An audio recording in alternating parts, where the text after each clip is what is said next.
নমস্কার বন্ধুরা, আশা করি সবাই ভালোই আছেন। এইবার আপনাদের দেখাচ্ছি ড্রাগনের জমিতে ফুল এসেছে। দেখেছেন ফুলের কড়ি, ফুল তো নাই, ফুলের কড়ি এসছে। এইবার আর নিচেই দেখছেন ড্রাগন গাছ সব অপ্রয়োজনীয় ডালগুলো ঝুড়ে দেওয়া হয়েছে।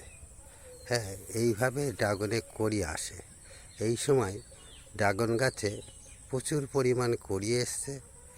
এই জন্যে একে এখন সার বা কোনো ডাইথেনেম এই সব জাতীয় ওষুধ দিয়ে যাতে এই ধসা পচা না লাগে, তার জন্যে এতে এই ধরনের ওষুধ দিতে হবে। সার্ফ যথেষ্ট কাজ করে, কম দামে ওষুধ হলেও সার্ফে যথেষ্ট কাজ করে। দেখছেন আপনারা ড্রাগনের জমিতে প্রচুর পরিমাণে ড্রাগনের কড়ি এসছে ফুলের। এইগুলো আস্তে আস্তে বড় হবে, ফুল ফুটবে। নমস্কার, সবাই ভালো থাকবেন।